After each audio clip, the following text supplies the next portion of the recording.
नमस्कार, आप देख रहे हैं 4 PM और मैं हूं आपके साथ निधि तिवारी। लोकसभा चुनाव में अब कुछ ही दिन का वक्त बचा है। कभी भी चुनाव आयोग तारीखों की घोषणा कर सकता है।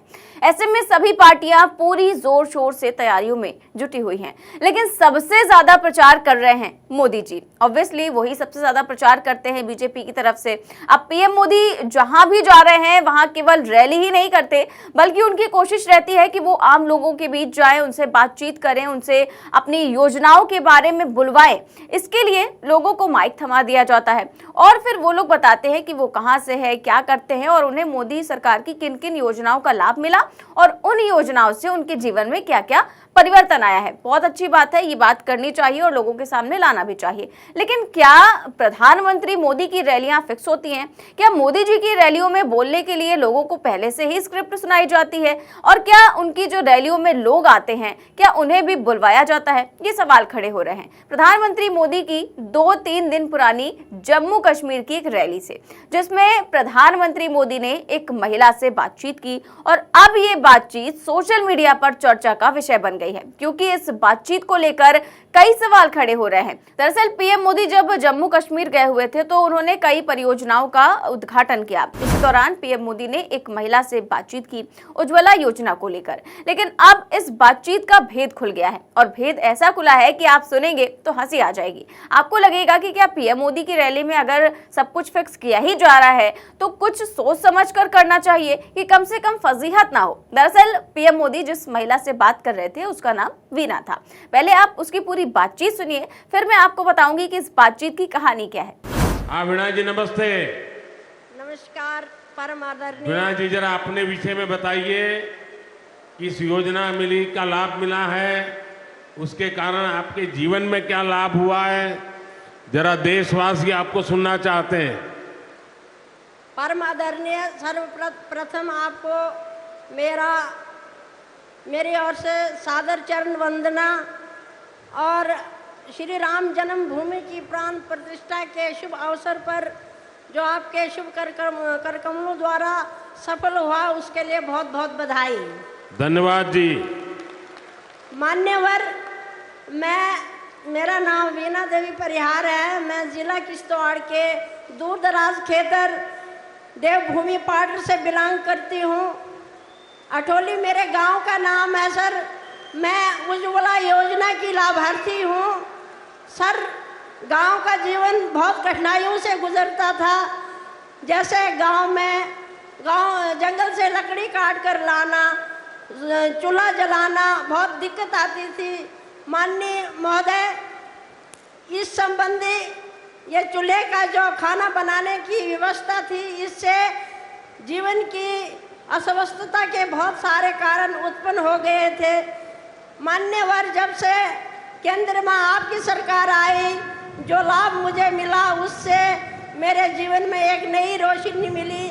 आज मैं उज्ज्वला जो मुझे कनेक्शन मिला है उसके द्वारा मैं आराम से अपने परिवार के लिए भोजन बना सकती हूँ, जो कि विदिन घंटे में काम सफल कर सकती हूँ।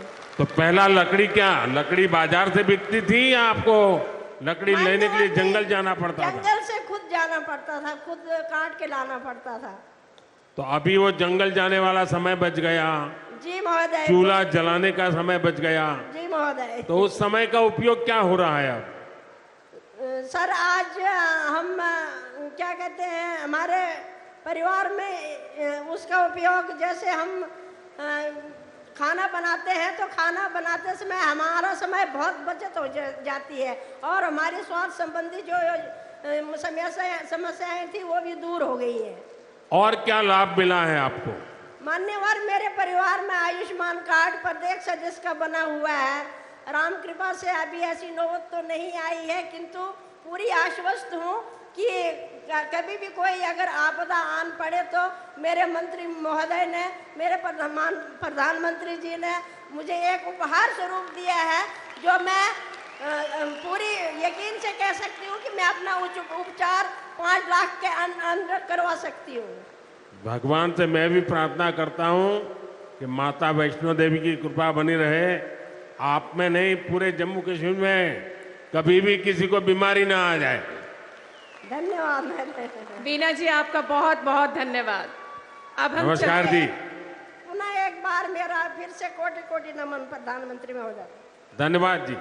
तो आपने सुना कि पहले मोदी जी जो है वीना जी से पूछते हैं कि आप बताइए कि क्या क्या परिवर्तन आया है और किन योजनाओं का लाभ मिला है, ताकि देश के लोगों को भी पता चल सके। अच्छी बात है, किसी भी महिला के जीवन में मोदी सरकार की किसी भी योजना से कोई भी अच्छा परिवर्तन आया है तो ये बहुत अच्छी बात है। और मोदी जी ने महिला से बातचीत की, ये तो और भी अच्छी बात है कि वो जनता से जुड़े रहते हैं, उनसे बातचीत करते हैं। लेकिन क्या वाकई वीना जी जनता का हिस्सा थी? बिल्कुल नहीं। जो वीना जी पीएम मोदी से एक लाभार्थी के तौर पर बात कर रही थी, उनकी ये तस्वीर सोशल मीडिया पर बहुत वायरल है, जिसमें उन्होंने गले में बीजेपी का पटका पहना हुआ है। जी हाँ, और आसपास भी बीजेपी का पटका पहने हुए महिलाएं हैं। तो ये आम महिला नहीं थी, बल्कि एक बीजेपी की कार्यकर्ता थी।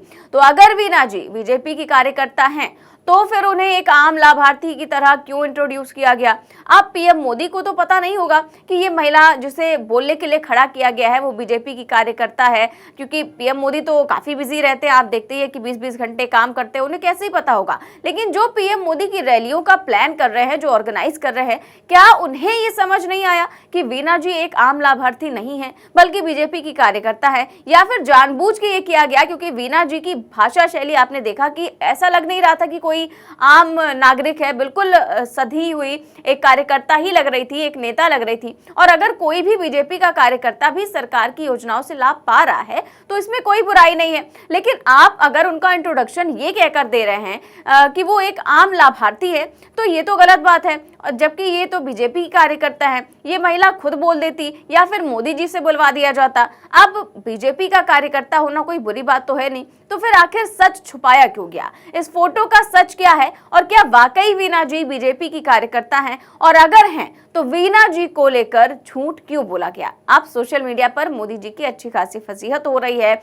और उनके जो इवेंट मैनेजमेंट करते हैं, जो उनकी रैलियों को ऑर्गेनाइज करते हैं और पूरी तरह से एक स्क्रिप्ट लिखी जाती है। आप देखते हैं कभी पीएम मोदी की रैली में कोई बच्ची आ जाती है, कोई खंबे पर चढ़ जाती है, तो कोई उनकी फोटो को लेकर घंटों घंटों तक अपने हाथ में खड़ी रहती है, तो कभी कोई महिला जो है वो काफी भावुक हो जाती है। तमाम ऐसी तस्वीरें हम पीएम मोदी की रैली से देख चुके हैं, जिससे हमें समझ भी आ जाता है कि ये सब कुछ प्री प्लान्ड होता है।